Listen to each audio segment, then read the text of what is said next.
bienvenue sur le Let's Go Digital, le podcast du marketing digital et de l'innovation. Je m'appelle Rama et dans cet épisode, nous allons parler de la publicité digitale durable. Mes invités aujourd'hui sont Barbara Witt et Christian Coquart de l'agence Dentsu. Bienvenue à vous deux, je vous laisse vous présenter et nous expliquer pourquoi vous êtes engagés sur la durabilité. Bonjour, je m'appelle Christian Coquart, je suis responsable de la RSE, la diversité et l'inclusion pour Dentsu, toutes les agences du groupe Dentsu en France. Donc la RSE, c'est à la fois la partie sociale, la partie environnementale, la partie économique beaucoup moins, ceci étant tout est lié. Je fais ce métier depuis à peu près 5 ou 6 ans. Et avant, j'étais dans la partie business. Ce qui m'a mené à ça, c'est me dire qu'avec mon grand âge, je devais être dans la transmission et qu'il est intéressant, dans un monde qui évolue pas forcément dans le bon sens, de se dire comment je peux laisser ou aider à ma petite échelle la société à être un peu meilleure demain. Donc, comment je peux donner aux jeunes que tu es, Rama, tout ce que je peux donner pour que vous fassiez une société plus vivable, plus durable, plus agréable, plus tolérante et plus tout, et plus respirable. Voilà. Et dans un univers que je connais bien, qui est l'univers de la publicité, parce que ça fait plus de 30 ans que je fais ce métier. Allez.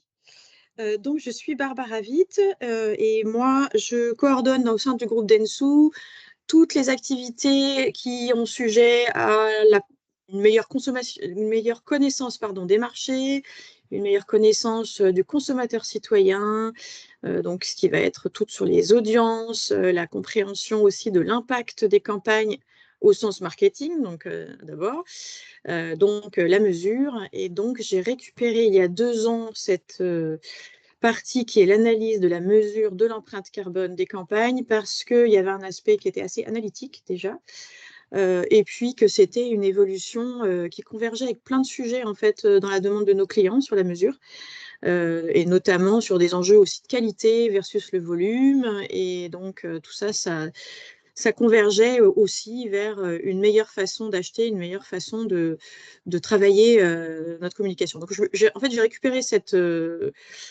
demande-là du marché, et je m'y suis fortement intéressée. Donc, je me suis formée pour être, pour le coup, certifiée, pour pouvoir accompagner l'ensemble des clients sur la réduction de l'empreinte carbone et justement, quels moyens est-ce qu'on peut trouver dans le milieu de la communication, et effectivement au sens large. D'abord la diffusion, mais aujourd'hui, on travaille aussi sur la création, l'événementiel, et toutes sortes de choses, parce qu'en fait, c'est assez. Une fois qu'on a compris comment ça fonctionnait, le carbone, c'est pas si compliqué que ça de remonter toute la chaîne de valeur et de faire de l'accompagnement auprès de nos clients, notamment pour répondre à des obligations réglementaires, parce qu'il y en a, il y en a plein.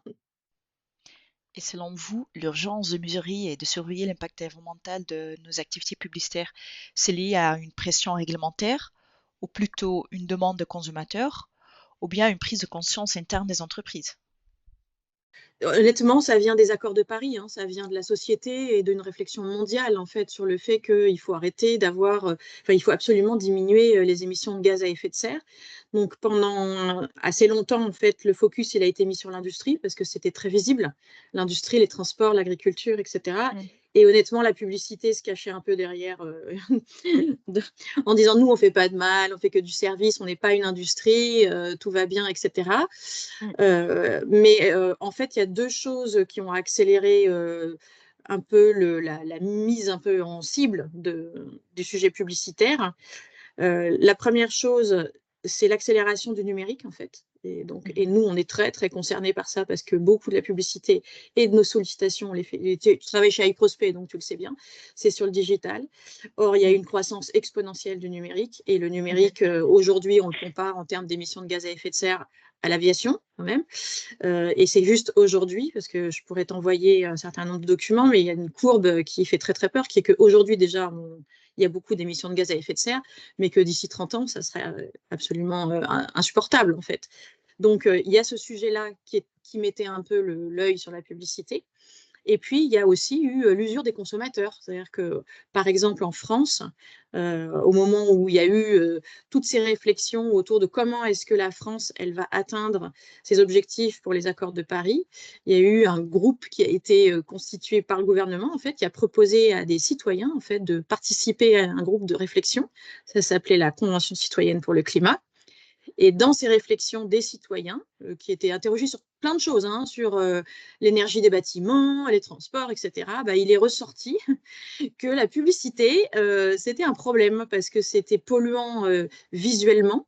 C'est-à-dire qu'il y a beaucoup de gens qui disaient on a beaucoup trop de publicité dans notre environnement quotidien, qu'il y avait donc une pollution environnementale au lieu de pollution visuelle et enfin, où ça accapare ton attention, donc pollution aussi environnementale, et qu'il était en grand temps d'encadrer tout ça. Donc il y a eu un peu de bousculade à ce moment-là. Donc là, c'est un peu avant les années 2020, quoi, mais il n'y a pas si longtemps en fait. Et où, à la suite de tous ces groupes-là, de cette Convention citoyenne pour le climat, l'État a commencé aussi à y réfléchir et à imposer un certain nombre de réglementations aussi. Et dans ces réglementations et ces attentes qu'on avait envers l'industrie publicitaire, il y avait une réflexion autour de l'empreinte carbone, des émissions, et qu'est-ce que vous comptez faire pour avoir une trajectoire de décarbonation de la publicité. Et donc, du coup, tout le monde s'y est mis, un peu en retard, mais au même titre que l'industrie, au final. Donc, même si on n'était pas une industrie, on nous a un peu demandé, avant qu'il y ait des vraies lois un peu dures, de tous travailler ensemble. Enfin, on a quelques lois quand même, hein, mais bon, de tous travailler ensemble pour faire en sorte de baisser les émissions de gaz à effet de serre dans le monde de la communication. Et qu'on n'était pas, parce qu'on était des petits rêveurs, des artistes, etc., on devait le faire quand même. Voilà. Je me permets d'ajouter deux, trois petits éléments. La publicité, on est visible. On est un métier décrié, on pousse à la consommation et donc on a un métier très visible. Et le digital, comme le disait Barbara, est encore plus visible parce que il y a plus d'impressions que de spots à la télé. Donc voilà, on est très visible. Même si ce qui pollue le plus dans le numérique et le digital, c'est le device. Donc c'est l'ordinateur, c'est le téléphone, et l'utilisation du device. C'est vrai que la publicité qui va sur ces devices est assez visible. Ça, c'est la première chose. La deuxième chose, c'est que il y a une déréglementation, et comme l'a dit Barbara, et puis il y a une réglementation qui arrive qui s'appelle la CSRD, qui impose à tout le monde, à toutes les entreprises de plus de 250 salariés, de calculer l'empreinte carbone de toute leur économie. Et dans cette économie, il y a le média.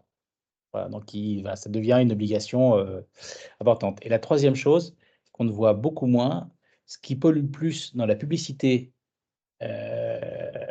c'est la production publicitaire. C'est-à-dire que faire un film de publicité va émettre plus de carbone que de le passer à la télévision, que de le passer en ligne, D'accord. en général. Donc La voilà, donc, création. simplement, c'est vrai que le média étant là où les annonceurs mettent le plus d'argent, c'est pour eux là où c'était le plus important de calculer le carbone. Il y a plein de, en fait, il faut réduire et changer notre façon de faire. Ok. Mais pour réduire et changer notre façon de faire, et toi qui étais chez Prospect et dans l'univers du média, la mesure est un élément important. Donc réduire quelque chose que tu ne mesures pas, c'est impossible. Parce que tu n'as pas mesuré. Donc, la notion de mesure est arrivée dans cet objectif de réduction et d'alternative dans notre façon de communiquer. Et comment vous proposez ces alternatives? Comment vous faites pour motiver ou engager les clients? Est-ce qu'ils sont motivés? Est-ce qu'ils sont prêts à s'investir? Ça dépend vraiment de la motivation du client. Donc aujourd'hui, les agences, elles vont être contraintes d'abord à des objectifs de productivité. T'en parlais au début, hein. Donc ça, c'est le premier objectif et c'est contractuel. Ça va déclencher des enjeux sur nos rémunérations. Donc c'est sûr que d'abord, ils vont piloter ça. Après, on a aujourd'hui des clients qui souhaitent, eux, avoir une démarche raisonnée de maîtrise de cette empreinte carbone. Dans ces cas-là, ils demandent aussi qu'est-ce qu'on peut faire dans ce cadre-là. Donc, effectivement, comme disait Christian, on va commencer par leur dire il faut déjà mesurer ce que vous faites parce que sinon, on ne va pas savoir sur quel bouton appuyer pour diminuer.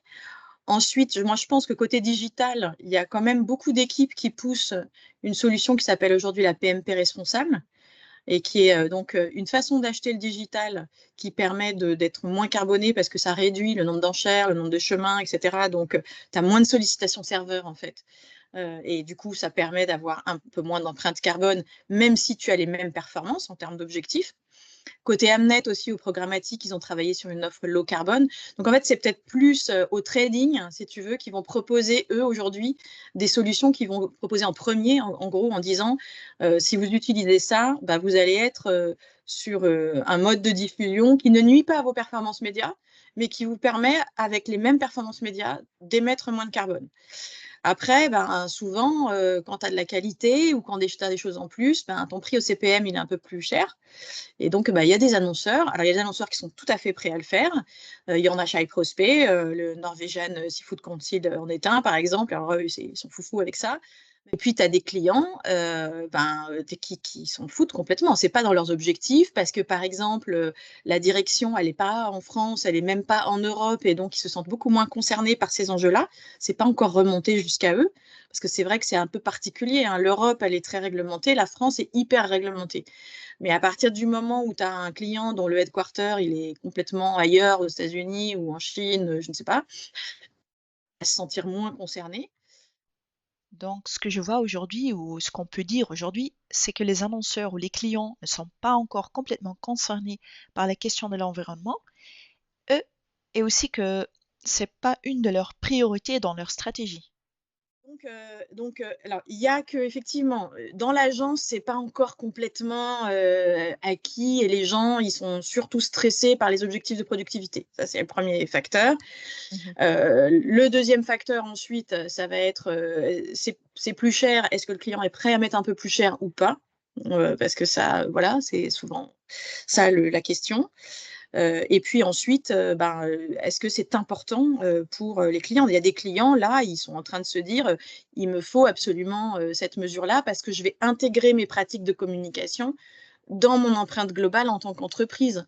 Et il y en a d'autres, ils se disent, c'est de la pub, c'est au bout, et au final, ça pèse rien dans l'empreinte générale de mon entreprise, donc je m'en fiche. T'as vraiment, c'est assez jeune quand même si on en parle depuis longtemps, ça fait au moins 5 ans que les gens parlent de ça, qu'on évoque les sujets, etc. En vérité, on mesure, moi j'ai l'impression depuis 18 mois en réalité, c'est-à-dire avec une accélération où les clients ils disent j'ai besoin de ça pour construire moi aussi mon bilan carbone. C'est récent hein, et c'est de plus en plus. Et les métiers eux-mêmes, il y a des médias où c'est difficile hein, aussi de se dire qu'est-ce que j'enlève, comment je travaille, comment je fais pour améliorer tout mon système média. Le digital, ils sont un peu les derniers à s'y mettre. Donc, ils sont en train de se dire, alors voilà, comment est-ce que je fais, sachant que je suis dépendant de certaines ressources dont je ne maîtrise pas l'empreinte, les data centers, la façon dont effectivement sont achetés les espaces, si c'est en programmatique, il y a encore une fois énormément de sollicitations serveurs qui sont faites par le bidding, tu vois. Donc, en fait, le problème, c'est aussi que tout le monde est interdépendant. Dire que si tu n'as pas le client avec toi, l'agence ne peut pas faire grand-chose. S'il n'y a pas les partenaires qui fonctionnent, parce que de temps en temps, il y en a qui disent oui, moi je suis green. Et puis après, tu mesures et tu vois qu'en fait, pas du tout, quoi. C'était juste du bullshit. Ils ont coché des cases dans un questionnaire, c'est tout, quoi. Mais en fait, il faut absolument avancer tous ensemble dans ce sujet-là. Et donc, c'est difficile parce qu'on est dans un milieu qui marche à la compétition. La compétition entre les agences, la compétition entre les régies, tu vois. Donc, ça se met en place. C'est vrai que c'est pas complètement universel. Parfois, c'est difficile aussi de faire switcher un client parce qu'il y a beaucoup de choses qui sont interdépendantes. Et je pense que Christian, il évoquait la CSRD. Il y a une chose dans cette application réglementaire qui est positive, parce que elle est très painful, hein, cette réglementation, mais c'est positif, c'est que ça fait remonter ces sujets dans les directions financières. Parce que tout à coup, c'est des choses, ces bilans extra-financiers, ces réglementations, c'est des choses qui vont être proposées aux investisseurs, etc. Et donc, tout à coup, les sujets vont se rejoindre. Et donc, peut-être que le côté, les directions achats, les directions finances qui nous mettent la pression sur la productivité, ils vont se mettre à avoir eux-mêmes des objectifs sur la sustainability. Et ça, pour le coup, si eux, ils commencent un peu à se dire, OK, je fais des concessions sur la partie productivité, parce que finalement, mes investisseurs, hein, quand je vais chercher des fonds, etc., ils ont leur regard pointé aussi sur la sustainability, peut-être que pour le coup, ça va plus inciter le marché à se bouger. Pour le moment, tout le monde se cherche un peu et essaye un peu de, tu vois, de faire le jeu Tetris, là, tu vois, se dire, alors là, je vais en enlever un petit peu, mais il ne faut pas que ça dégrade trop ici. Parce que la réalité, c'est que si on veut le baisser vraiment, le carbone, il va falloir faire des vrais compromis. Mais des vrais, hein. Donc, et là, on n'y est pas encore. Alors, pour trouver ces compromis face à l'argument du coût, par exemple, quand on parle d'une décarbonisation de campagne, on entend souvent que c'est trop cher. La campagne en soi, pas forcément, mais au volume, c'est-à-dire que vraiment le coût pour 1000, oui, il sera plus cher. Et pourquoi? Parce que, en fait, voilà, c'est l'inverse. Parce que le principe d'un CPM pas cher, c'est que tu le balances, t'en balances beaucoup, et en fait, tu as un coût d'achat qui est réduit par le fait que tu achètes beaucoup de volume. Tu vois, beaucoup de volume de contact, comme dans n'importe quelle industrie, hein. Plus tu achètes des gros paquets, en fait, plus on te le fait moins cher au paquet. Tu vois, voilà. Donc, plus tu achètes au volume, mais du coup, un volume pas toujours de très bonne qualité, en fait, plus ton coût par contact, en fait, il va être optimisé. Et donc, ça rentre dans les critères de productivité. Sauf que comme tu as fait beaucoup de volume, ça génère beaucoup d'empreintes carbone. Donc, à un moment, le compromis, ça va être de dire, je vais diminuer en volume, mais pour avoir la même performance, je vais quand même aller chercher plutôt de la qualité, donc des trucs plus premium, si tu veux, des partenariats plus premium, des contextes garantis, des choses comme ça. Et donc, tu vas les payer plus cher, parce que c'est la qualité, quoi. Tu achètes un cadre bien propre où on t'a promis que ça se passerait comme ça, que ta cible, elle serait bien là, etc. Mais du coup, il faut que tu achètes un peu plus cher. Ça ne veut pas dire que ta campagne en elle-même, elle va augmenter, mais le coût au contact, lui, va augmenter. Et donc, il faut savoir le piloter, en fait, et il ne faut pas que ton client, il t'incentive au coût au contact, quoi, à ce moment-là. Voilà. Mais à l'efficacité globale de ta campagne. Mais j'aime beaucoup cette question, tu vois, c'est comme aujourd'hui, si tu veux manger, si tu veux te nourrir avec des aliments plus sains, ça te coûte plus cher. Demain, si ça coûte moins cher, tout le monde ira dessus. Et demain, si ça coûte moins cher de faire des campagnes qui sont moins émettrices de carbone parce que mieux ciblées, parce qu'utilisant des technologies ou des régies qui sont plus responsables, et ben, tout le monde ira dessus. En fait, les drivers, c'est l'argent toujours. Et pour beaucoup, c'est l'argent. Je vais prendre un exemple qui n'a rien à voir, mais qui signifie aujourd'hui, on dit que les États-Unis, c'est quand même des énormes pollueurs, et même avec très peu de conscience individuelle de la pollution, commencent à s'y mettre pour une raison principale, qui est qu'ils n'arrivent plus à assurer leur habitation à cause du dérèglement climatique. Et tout d'un coup, ils se disent, oulala, il faut faire quelque chose. Donc, parce que c'est l'argent qui est le driver. Et ben, je pense que ça sera pareil dans notre univers. La CSRD, comme le disait Barbara, qui effectivement touche les directions financières, c'est intéressant parce que c'est une réglementation européenne. Donc, toute l'Europe est au même niveau, a les mêmes obligations. Et que si une grosse marque qui était acteur en Europe se disait, bon, la France, c'est pas le marché principal, tant pis, on va pas faire attention, là, au niveau européen, ça risque de bouger plus. Est-ce que tu penses qu'on pourrait pousser les annonceurs à mesurer et réduire leur empreinte carbone en leur faisant payer leurs émissions liées à leur campagne publicitaire? Ça va arriver parce que bientôt va arriver la taxe du kilomètre carbone pour les produits importés. Et donc, ça va augmenter le prix de vente des produits. Certains produits, ceux qui viendront de plus loin, seront plus chers, au même titre que je pense qu'à un moment donné, ça arrivera. Je ne sais pas ce que tu en penses, Barbara, je pense que ça arrivera. À un moment donné, ça va arriver d'avoir une taxe carbone sur ce que l'on fait. Ce qui ne sera pas forcément bon parce que les gens vont diminuer l'investissement publicitaire, si ça concerne la publicité, euh, pour payer moins de taxes, alors que l'objectif n'est pas de diminuer, mais de faire mieux avec autant. Chez Dentsu, vous avez la calculatrice carbone actionnable. Est-ce que vous pouvez m'expliquer comment ça fonctionne exactement? Cet outil, il a été conçu, paramétré par un cabinet de conseil spécialisé dans la mesure de l'empreinte carbone, avec des ingénieurs carbone, que nous, ensuite, campagne par campagne, on doit collecter la totalité des infos de campagne, tout ce qui concerne les assets créatifs. Qu'est-ce que c'était comme format, combien pesaient les éléments, comment on les a imprimés, si c'est de l'affichage, etc. Tout ce qui va concerner ton asset créatif, la totalité de tout ce que nous avons émis comme insertion, spot, impression, affiche, etc. Et la totalité des récepteurs, c'est-à-dire toutes les personnes qui ont reçu la publicité. Par exemple, en télévision, je vais acheter 120 spots télé, moi.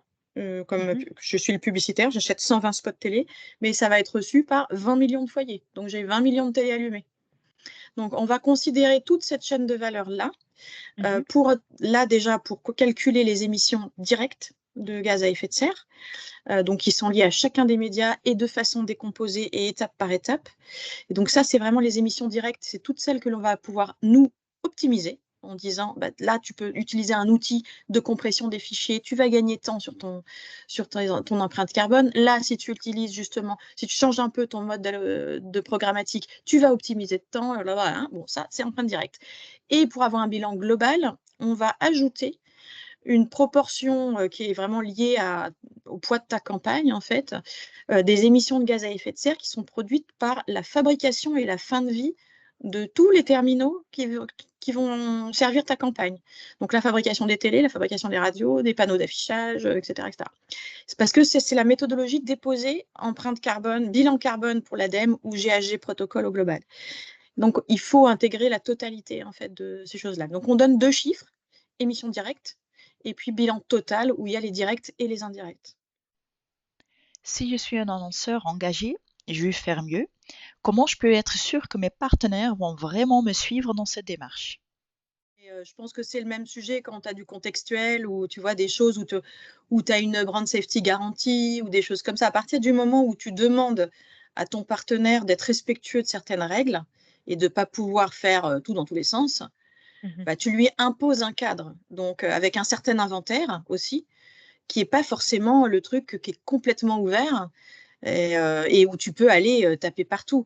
Si je reprends mon exemple du programmatique, si tu es en RTB à fond les ballons et que tu vas donc avoir une sollicitation énorme des serveurs, le syndicat des régies Internet a fait un calcul comme ça qui dit entre un achat d'une impression faite en gré à gré donc, et un achat qui est fait en full RTB, tu passes tu as un effet multiplicateur sur le nombre de chemins activés qui est de 1 à 350.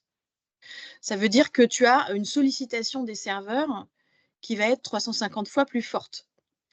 Et ça, tu le fais pour avoir le meilleur prix, tu vois, le truc pas cher, mais qui va quand même toucher la cible, etc. Et tu vas solliciter 45 plateformes, et tu vois, etc. Si tu interdis à ton partenaire d'utiliser ça, en fait, tu le contrains. Et donc, lui, quelque part, il n'a pas les mêmes possibilités, tu vois, non plus. Donc, il va te facturer plus cher ce contact que tu veux, ou tu lui interdis, en fait, d'aller chez Leader Price, tu vois, et d'aller chercher des partenaires qui vont faire 3 fois le tour de la planète. Donc, à partir du moment où tu commences à poser des contraintes, de toute façon, ton prix au CPM, il va augmenter. Après, moi, je suis pas du trading, hein, donc je ne peux pas te faire un truc exact sur le sujet. Même sujet sur l'attention aussi, tu vois, parce que d'ailleurs, l'attention, ça va avec. Hein. C'est de dire, je veux exclusivement des inventaires où je sais, ou plutôt que d'avoir du volume, où je sais que les gens, ils vont m'avoir vu. Pas seulement que la pub, elle s'est affichée sur la page qu'ils consultent, je veux qu'ils m'aient vu. Donc, tu imposes ça. Donc, ça veut dire que tu imposes quoi? Que j'ai pas le droit d'aller dans un format où il faut scroller, je sais pas où, que j'ai pas le droit d'aller, tu vois. Et en fait, plus tu restreins le cadre, plus la régie te dit d'accord, j'ai compris, tu veux un cadre super, super strict, mais du coup, c'est pas le même prix. C'est un peu normal, tu vois. C'est comme quand tu dis, je veux que tes usines, elles soient, ou que tes data centers, je veux qu'ils soient en Europe et je veux pas qu'ils soient ailleurs, quoi. Et je veux pas que les trucs qui sortent de serveurs, je sais pas où. Du coup, tu contrains. Et à partir du moment où tu contrains, la personne, ton prestataire, finalement, ton fournisseur, il a moins de souplesse pour faire ce qu'il veut. Et donc, il te fait payer plus cher. On comprend bien que c'est important de bien cibler parce que le ciblage joue un rôle clé dans la réduction de l'empreinte carbone, n'est-ce pas? Il faut savoir que, à titre d'illustration, un mail que tu envoies à une personne avec une pièce jointe de 1 méga, un mail, une personne, une pièce jointe d'1 méga, en moyenne, c'est 19 grammes de CO2. Alors 19 grammes de CO2, ça parle à personne, mais 19 grammes de CO2, c'est une ampoule de 25 watts qui est allumée dans une pièce pendant 1 heure sans qu'il y ait personne dans la pièce. Donc imagine les milliards de mails qui partent par jour et tu imagines les milliards d'ampoules qui sont allumées et qui servent à rien, mais qui chauffent. Voilà, c'est juste, et en fait, c'est ce que dit Barbara, c'est qu'à un moment donné, si on veut que des data centers qui soient des serveurs ou des data centers qui sont en Europe, eh ben, ton mail, il va pas partir dans un data center à Singapour ou je ne sais pas où pour transiter par New York, repasser par Dubaï et arriver en France. Mhm. Alors qu'il est parti de France normalement. On ne sent pas bien ça. Tu ne vois pas bien Mhm. ces schémas. Ces schémas. Plus c'est loin, plus ça consomme de l'énergie. Passer par des satellites pour revenir, pour ceci, pour cela. Donc, c'est terrible. En fait, il est là. Moi, il y a une dizaine d'années, je dirigeais une agence média qui s'appelait UM, qui s'appelle toujours UM d'ailleurs, dans le groupe Interpublic, Media Brands. Et j'avais comme client principal Microsoft. Et j'ai un client qui nous a demandé, en fin d'année, parce que le produit qu'il voulait mettre en avant ne se vendait pas, de dire, je veux qu'on soit partout. On a fait, je crois, 3 milliards d'impressions en 15 jours. Donc, il y avait pas, tu n'ouvrais pas un site, tu n'ouvrais pas un truc sur lequel on n'était pas, sur lequel on n'était pas. On était partout. Donc, tu t'imagines ce que ça a impliqué comme pollution. Le produit s'est pas vendu parce qu'il n'était pas bon. Donc, ça n'a rien changé. Simplement, Mhm. aujourd'hui, je pense qu'on se poserait les questions de manière assez différente. Je ne sais pas si, à la question, je veux qu'on soit partout, voilà, j'ai de l'argent, on y va, on dépense. Je ne suis pas sûr que, où je pense que de moins en moins, les gens vont dire, ouais, c'est bon, on y va, on balance. On va se poser d'autres questions. Et tant mieux. Oui, il faut vraiment bien réfléchir sa cible et recibler, mais comment on peut s'assurer qu'on ne perd pas en visibilité et qu'on va bien atteindre efficacement cette cible-là? Tu peux l'atteindre, mais est-ce que tu sais, quand tu vas atteindre 80% de ta cible avec 100 de budget et qu'il te faut 50 pour les 20% restants que tu n'auras même pas parce que tu n'arrives pas à les gérer? Oui, c'est une vraie question. La question, elle est est-ce que je ne vois pas mon ciblage? Est-ce que j'ai besoin de toucher 100% de ma cible? Euh, ou est-ce que je peux me dire bah, je vais être plus efficace et plus responsable en touchant 75% de ma cible? Et puis le reste, peut-être qu'à un moment donné, par les data, j'arriverai à les choper ailleurs parce que je m'aperçois qu'ils aiment tous la plongée sous-marine et que je vais les toucher sur la plongée sous-marine. Mais ça veut dire qu'il faut, il faut relire les data, les données que tu as sur tes clients pour essayer de choper d'autres choses où ils vont se retrouver sur d'autres carrefours que pas forcément ceux que tu as aujourd'hui. Donc oui, ça va demander plus de réflexion, plus de temps et forcément, tu vas pas, je pense que oui, à terme, est-ce que l'objet c'est d'atteindre tout le monde, tout le monde, tout le monde en disant c'est sûr. Moi, je vais donner un autre exemple quand je travaillais à Nissan. Oui. J'étais responsable de la communication de Nissan Europe. Tu as un monsieur qui s'appelle Carlos Ghosn. À l'époque, tu es le grand président de Nissan et qui disait à ses équipes marketing, on est aujourd'hui en France, en Europe, on était à 2,7% de part de marché ou 3%. Si le jour où on atteint 6%, on doit changer notre outil industriel parce qu'on ne sera pas capable de fournir le nombre de véhicules qui sera demandé. Et il regardait ses directions marketing en disant, pourquoi vous voulez toucher 75% de la population pour gagner 2,5% de part de marché? Donc, il y avait déjà, lui, il y a très longtemps, cette réflexion de se dire, est-ce qu'on a besoin d'arroser partout en étant sûr qu'on va toucher notre gens? Tu sais, c'est plus le filet est grand, plus tu vas dire, je vais choper du poisson. On va avoir un filet plus petit, mais si on le lance mieux, eh ben, on prendra autant de poissons. Après, tu sais, il y a des directions marketing. Quelque part, ça leur fait un peu peur parce que ça les remet un peu en question aussi. Parce que l'indicateur carbone, c'est un indicateur de contre-performance, hein. C'est quand même, plus le chiffre est gros, plus c'est pas terrible, tu vois. Et je pense qu'il y a des directions marketing qui sont pas très à l'aise quand on voit bien, ils essayent de se justifier, tu vois, en disant oui, mais c'est ce titre-là, c'est vraiment important, ils font ci, ils font ça. Enfin, alors que nous, on n'est pas là à montrer du doigt qui Ouais. que ce soit, hein, c'est pas le but du jeu. Mais je pense qu'il y a des directions marketing qui n'ont pas très envie, parce que d'abord, c'est un indicateur de plus et ils en ont déjà beaucoup à piloter, qui ne savent pas quoi en faire. Parce que, en gros, là aussi, ça les met un peu le nez dans le caca de mince, nos fonctions à nous qu'on pensait être finalement relativement légères, bah, finalement, ça pollue aussi. Donc, enfin, ils vont devoir y passer, hein, mais il y a des difficultés aussi parfois à certains à se dire, enfin, j'ai pas envie de savoir quoi. Oui, et puis on va leur demander à eux de la performance média en disant de couvrir le maximum de la cible au moins cher. Et que eux derrière, ils vont devoir se justifier en disant: «On a fait ces choix-là, c'est plus cher ou on couvre moins de la cible parce qu'on a eu une empreinte carbone». Donc eux-mêmes, ils n'arrivent pas à ils sont pris par la pression de la direction commerciale ou de la direction, je sais pas quoi, marketing pour quand c'est de la communication, qui leur dit: «Votre boulot, c'est d'acheter le mieux au moins cher». Et le mieux au moins cher, c'est pas souvent le plus responsable. Pour résumer, on sait que la durabilité n'est pas encore la priorité en termes de performance dans les stratégies des entreprises, malgré les réglementations, les initiatives, et pourtant tout le monde est conscient que leurs ressources ne sont pas éternelles. Donc selon vous, comment l'engagement durable va-t-il évoluer sur le marché? Heu, ce qui je Après Barbara, je te laisserai répondre plus technique, moi je suis plus généraliste.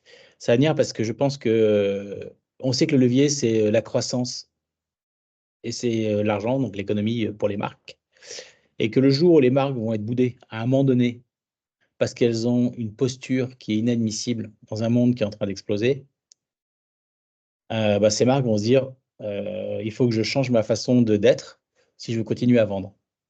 Voilà. Donc c'est les consommateurs, c'est les gens qui bossent dans les entreprises qui vont changer la chose. Mais c'est le consommateur qui va pousser la marque à changer. La marque seule, elle changera pas forcément. Tant que ça marche, hein. Business as usual, c'est sûr qu'on en vend un peu moins, mais on a un peu plus d'argent, donc on va communiquer encore un peu plus pour essayer de continuer à vendre. Mais on peut plus pousser la surconsommation, donc il faut on va passer de la consommation, de volume à de la consommation d'usage. Mhm. Voilà, et on doit changer, et c'est pour ça que quand je parlais dans l'onboarding, que le plus important, c'est le brief client, et si dans le brief client, il intègre déjà tout ça, et ben, s'il intègre cette préoccupation, forcément, nous, agences, on va la prendre en compte. Aujourd'hui, quand c'est pas du tout intégré dans le brief client et que le client veut pas le mettre dans ce brief en disant: «Ouh là là, je sais pas ce que ça veut dire, non, non, voilà, c'est pas grave. Si on le fait, tant mieux, mais si on le fait pas, c'est pas grave», parce que lui veut pas être mis en porte-à-faux, et ben, ça mettra plus de temps. Ça va venir, hein. Ça va venir parce qu'à un moment donné, on pourra plus le faire parce que ça coûtera tellement cher en termes de, de ressources naturelles qu'on pourra plus le faire. Le jour où tu dois hésiter entre boire un verre d'eau et envoyer un mail, ça va vite, être décidé. Donc le jour où l'empreinte carbone devient une préoccupation pour l'annonceur, et ben, nous qui faisons partie de l'écosystème de l'annonceur, ça deviendra aussi une préoccupation pour eux. Je sais pas ce que tu en penses, Barbara? Oui, c'est sûr, hein, mais je vois où tu voulais en venir, Rama, et je pense qu'effectivement, il y a un sujet contrainte, et malheureux, mais c'est très triste, hein, c'est très triste, mais parce qu'effectivement, l'autorégulation, ça marche Mmh. très modestement, Ouais. et que d'ailleurs, effectivement, on le voit là, c'est parce qu'il y a un peu de pression de la vraie réglementation européenne que tout le monde commence à s'y mettre.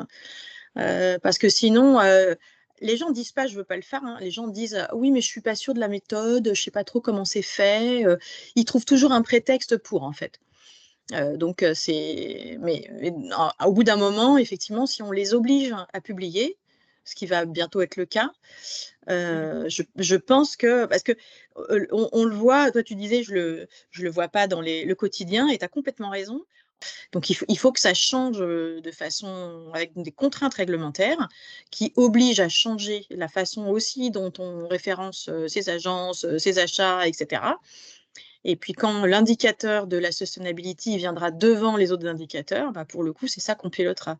Et là, on n'y est pas encore, vraiment, vraiment pas, en fait. Enfin, chez certains clients, si, et puis chez d'autres, non. Quand un marque de shampoing communique sur le fait que son emballage est recyclable, est-ce qu'on achète un shampoing ou un emballage? J'ai pas la réponse, mais la question se pose, je trouve. Bah, ma réponse, c'est que j'achète la marque. Voilà. Ouais. Exactement, on achète la marque et c'est la marque qui va faire la différence et c'est quand la notion de de prise en compte de l'empreinte carbone, quels que soient les flux, sera connue et sera un vecteur de construction d'image, de marque, bah, tout d'un coup, ça peut changer. On est arrivé à la fin de ce podcast. Merci beaucoup Barbara, merci beaucoup Christian. Merci à vous deux pour cet échange. On se retrouve bientôt pour un prochain épisode de Let's Go Digital. D'ici là, restez engagés, curieux et prêts à innover pour un avenir plus durable. À très vite.